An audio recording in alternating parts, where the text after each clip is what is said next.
Friends, ഞാൻ കമുക് കൃഷിയുടെ വളവിടിയലിനെ പറ്റി ഒരു 2-3 മിനിറ്റ് നിങ്ങളോട് സംസാരിക്കാൻ ആഗ്രഹിക്കുകയാണ്.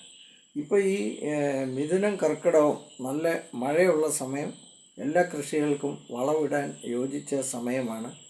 ഞാൻ വെച്ചിരിക്കുന്ന മംഗള ഹൈബ്രിഡ് കമുക് 10 മാസമേ അപ്പോൾ അതിന് നമ്മൾ ഈ മഴയുള്ള സമയത്ത് നമ്മൾ കൊടുക്കേണ്ട വളവിടുന്ന ആ വളവിടലിൻ്റെ രീതിയെ പറ്റിയാണ് ഞാൻ ഇന്ന് സംസാരിക്കുന്നത്.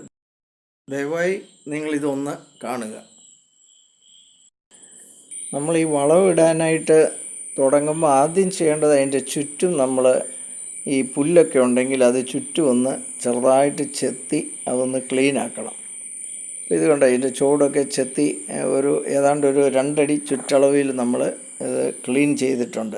അപ്പം അങ്ങനെ ക്ലീൻ ചെയ്യാൻ നമ്മൾ കിളയ്ക്കുമ്പം വളരെ ശ്രദ്ധിക്കണം. ഒത്തിരി ആഴത്തിൽ താത്തി കിളയ്ക്കല്ല, അതിൻ്റെ വേരുകൾ മുറിയാനായിട്ട് ചാൻസ് ഉണ്ട്.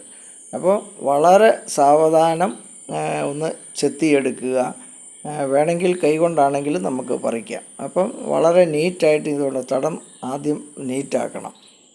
ഇത് ഈ നോക്കിയാൽ ചുറ്റും നമ്മൾ വളരെ ഭംഗിയായിട്ട് ക്ലീൻ ചെയ്തിട്ടുണ്ട്, ഒരു 2 അടി ചുറ്റളവിൽ. ഇനി നമ്മൾ ചെയ്യുന്നത് ഈ തടത്തിലേക്ക് നമ്മൾ കുമ്മായം കുറച്ച് വിതറി കൊടുക്കുകയാണ്.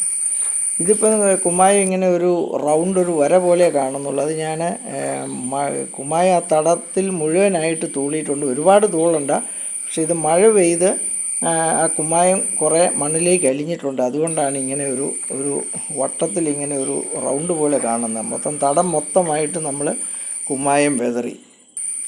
അങ്ങനെ കുമ്മായം ഇട്ട് ഒരു 2 ദിവസം മഴ കൊണ്ട് ആ കുമ്മായം അലിഞ്ഞ് ചേർന്ന് കഴിയുമ്പോഴത്തേക്കും നമ്മൾ പിന്നെ അതിൻ്റെ ചുവട്ടിലേക്ക് ഉണങ്ങിയ ചാണകപ്പൊടിയാണ് ഇടുന്നത്.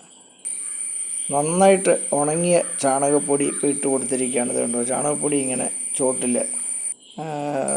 വട്ടത്തിൽ നമ്മളിതിൻ്റെ ചുറ്റും ഇട്ട് കൊടുത്തിരിക്കുകയാണ്. അങ്ങനെ ആ ചാണകപ്പൊടി ഇട്ട് കുമ്മായം ഇട്ട് 2-3 ദിവസം കഴിഞ്ഞ് മഴയൊക്കെ പെയ്ത് ആ കുമ്മായം ഒന്ന് അലിഞ്ഞിറങ്ങിയതിന് ശേഷം ചാണകപ്പൊടി ഇട്ട് കൊടുത്തിട്ട് ഇനി നമ്മൾ അത് മൂടുകയാണ് ചെയ്യുന്നത്. അപ്പം നമ്മൾ ശ്രദ്ധിക്കേണ്ട ഒരു കാര്യത്തിൽ, ഇപ്പോൾ ഇത് മൂടിയിരിക്കുകയാണ്. നമ്മൾ ഈ ചാണകം ഇടാൻ വേണ്ടി നമ്മളിങ്ങനെ മണ്ണ് അവിടുന്ന് വകഞ്ഞ് മാറ്റേണ്ട ആവശ്യമില്ല. അങ്ങനെ വകഞ്ഞ് മാറ്റിയാൽ നമ്മൾ ഇതിൻ്റെ വേര് മുറിയാൻ ചാൻസ് ഉണ്ട്. അതുകൊണ്ട് നമ്മൾ ഈ മൂടുക എന്ന് പറഞ്ഞാൽ ചാണകം വെറുതെ ഇട്ട് കൊടുക്കുക ചുവട്ടിലേക്ക്, എന്നിട്ട് മണ്ണ് സൈഡിൽ നിന്ന് വെട്ടി മൂടിയിരിക്കുകയാണ്. ഇതുപോലെ കംപ്ലീറ്റ് ഇപ്പം മൂടിക്കഴിഞ്ഞു. അപ്പം തീരെ ചുവട്ടിലേക്ക് വരാതെ സൈഡ് കുറച്ച് ഒരു 2 അടി ചുറ്റളവ് എടുത്തിട്ട് മണ്ണ് അവിടുന്ന് വെട്ടി ചുവട്ടിലേക്ക് നമ്മൾ ഈ ചാണകം ഇട്ടിരിക്കുന്നത് മൂടിയിരിക്കുകയാണ്.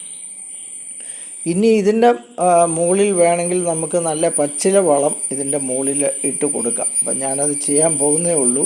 ഈ വളമിട്ട് മൂടി ഇട്ടിരിക്കുന്ന ഈ തടത്തിലേക്ക് നന്നായിട്ട് ഒന്നച്ചവറോ അല്ലെങ്കിൽ അതുപോലെയുള്ള നല്ല പച്ചില വളങ്ങൾ ഇട്ട് കൊടുത്തു കഴിഞ്ഞാൽ ഈ മഴയുള്ളപ്പം അത് പെട്ടെന്ന് അലിഞ്ഞ് ചേരും. അതിന് നല്ല വളർച്ച കിട്ടുകയും ചെയ്യും. കമുക് കൃഷിപ്പം ഒരു 2 മാസം കഴിയുമ്പം വീണ്ടും നമ്മൾ ഇതുപോലെ വളം ഇട്ട് കൊടുക്കുകയാണ്. ഓരോ 2 മാസം, അല്പം കൂടെ കഴിയുമ്പോൾ അത് 3 മാസത്തേക്കൊക്കെ. ഇപ്പോൾ തൈ ചെറുതായതുകൊണ്ട് 2 മാസം വീതം കൂടുമ്പോൾ നമ്മൾ വളമിടുന്നുണ്ട്. ഇത്രയേ ഉള്ളൂ കമുക് കൃഷിയെ തമ്മിൽ. ഇത് ഞാൻ 9 മാസം മുമ്പ് വെച്ച തൈയാണ്. ഭംഗിയായിട്ട് ആ തൈകൾ വരുന്നു. നമ്മുടെ കമുക് കൃഷി വളരെ സന്തോഷകരമായ നമുക്ക് ആസ്വാദനം തരുന്ന ഒരു കൃഷിയാണ്. എൻ്റെ ഈ വീഡിയോ ശ്രവിച്ച നിങ്ങൾക്ക് എല്ലാവർക്കും ഹൃദയം നിറഞ്ഞ നന്ദി പറയുന്നു. Thank you.